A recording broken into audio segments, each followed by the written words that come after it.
Hey guys, Ben Crawshaw here. Want to real quickly just jump in and talk about 4 ways to immediately improve the guest experience at your church. I want to show you this. This is the guest services system. This is part of a new guest services system that we're releasing at the Rocket Company, which I think is going to be extremely helpful for you when it comes to engaging guests, visitors, people who have only been there a few times, or people who haven't been there in a long time. We're going to go quickly. We don't have time to cover all of this, even a half or third of it, but the guest services system really starts with building a guest team. And then it involves preparation, getting ready before guests arrive, asking questions that they're going to be asking, getting yourself in their shoes. The parking lot, you may have a small church that the parking lot doesn't need a lot of help or volunteers. That's okay. I still think it'll be helpful for you. And as you grow, or if you grow, you'll have some stuff there that you can think through and be ready for. The lobby, we're going to talk about that a lot. The worship service, greeters, ushers, and then follow-up, which is an overlooked piece of the guest service experience, the guest experience. Now, number one, the first way to immediately just be improving this is build a guest services team. Whether it's staff or volunteers or a mixture of those, whether it's just a couple of people at the beginning, you want a guest services team so you have other people who are thinking about guests and thinking about visitors, not just you, that it's on their mind as they show up because they volunteered or they're helping in that area. It's a parking lot team, again, if that's necessary for you. A lobby team. This is a big deal. We'll talk more about this in a minute. The worship service team, greeters, ushers, and then a follow-up team, or just a follow-up captain, someone who follows up with people who were there for the first time, or who went to the information table or filled out a card, making sure there's communication points with people after the worship service is over. Number 2, you want to train the guest services team. Here's what I would do. I would start with mindset, knowing how to walk in the shoes of guests. Telling the guest services team, hey, as you go into new places, new environments, a new restaurant, your kid's school, places you haven't been before, pay attention to the tensions that you feel, the questions that you have. What's helpful for you? What's not helpful for you? Begin to see things through the lens of a guest. That's going to help you get into the mindset of guests as they show up at our church. Personalization, knowing how to embrace the uniqueness of each guest. Because we're working with human beings, like as church staff members, working with human beings, it means it's different all the time, and we have to be personal to them. This is not accounting. This is not filing taxes. These are human beings with their own unique experiences and stories, and when we approach them that way, we know, hey, it's a relationship. A relationship with one person is different than a relationship with another person. So it is with guests who come to your church. Uncertainty, knowing how to adapt in varying situations. Again, the guest service experience is unique because you have people who have never been there before. They may have some strange requests. They may get frustrated about things that you think are awesome. They may come in with their set of baggage. They may be angry. They may want to talk your ear off. Training the team to be comfortable in that uncertainty, knowing, hey, that's just part of the process. And then vision, knowing how to serve with purpose. So if you have a vision statement for your guest services team, something like, hey, we want to love people so well that it demonstrates the love of God, or we want to demonstrate God's love by the way we love our first-time guests, or the way we love our visitors. Have a vision statement, reinforce it to your guest services team.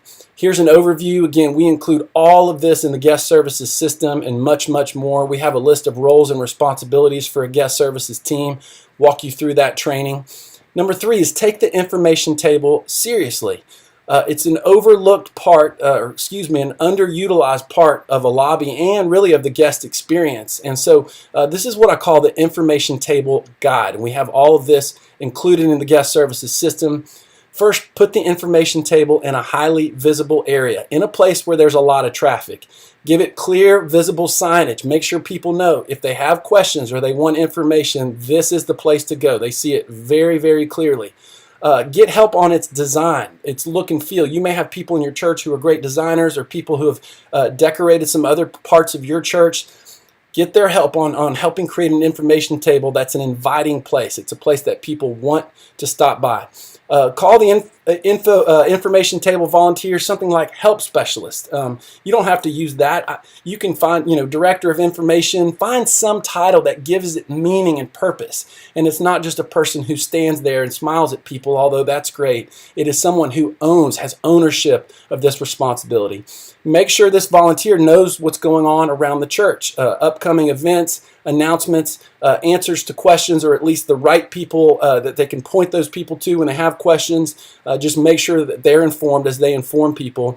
Make sure the table is stocked with proper forms, brochures, cards, updated information. You can put mints there, candy, something that is a way to grab people's attention and engage them there. Make relationship building the key. You probably have people in your church who are just relational wizards. They just have a talent of engaging with people and building great conversation with them. That's the kind of person that you want as a help specialist working at your information table. And I tell people, answer their questions. People who work at the information table, answer all questions through this funnel: inspiration, information, invitation. For instance, somebody says, hey, my son is in middle school. When does your middle school students meet, or do you have a youth group? You can say, number one, this is inspiration. Man, we love teenagers at this church. Number two, it's information. They meet on Sunday nights at 6 o'clock. And number three, there's an invitation. Hey, would you like me to walk you down there and show you where they meet so you know? Or, hey, can I get your email address so I can put you in touch with our student pastor? He would love to talk with you. That's the invitation. That's a process of answering people's questions. Number four, offer guests a place to connect after the service. So this is a big deal. I call it like the new visitor huddle. You can call it whatever you want. Now that people have been through your worship service, they may have questions. They may want to get to know somebody. And so you can have a staff member, or the pastor can say at the end of the service, hey, if you're here, first-time guest, or you've been coming here a couple times and you have some questions, or you just would like to meet, I would love to meet you. And so we're going to gather behind the information table in the lobby, or we're going to gather over here in the side of the sanctuary, or back by the sound booth, wherever you can find a good place just to gather people, and make a relational connection with people who visited your church. This is what this gives you an opportunity to do. I wouldn't go around and ask everybody to say their name and where they're from, but you can just say, hey, I would love to meet you. I don't want to put anybody on the spot, but I'm so glad you're here. I would love just to say hi and get to know you a little bit. If you have the budget, give them a gift. Even if you don't have a budget for gifts, consider writing them a personal note, or it's a stock note you give to everybody that you can follow up with a personal email or something like that. Answer any questions that they have. Just answer them as honestly and humbly as you possibly can. Help people take a next step and get connected and involved in your church. So again, if you just say, hey, I would love to get your email address so we can update you on what's happening at this church. Or I would love for you guys to consider community groups. It's a great way, or Sunday school. It's a great way to build relationships. And I'm going to give you a card that gives you information, or a website that you can go to, and I would love for you to check that out. Just some type of hook that that engages them beyond just that conversation. Again, you're wanting to get people rooted and planted as quickly as possible. And finally, you can learn what you're doing right and wrong as a church when it comes to creating a great guest experience. Some of these people are going to have longer conversations with you. You're going to get to know them better, and you can just say, hey, what was this like for you pulling up into the parking lot? Coming into the lobby, did you know how to get questions answered? Did you know where to drop off your son or daughter?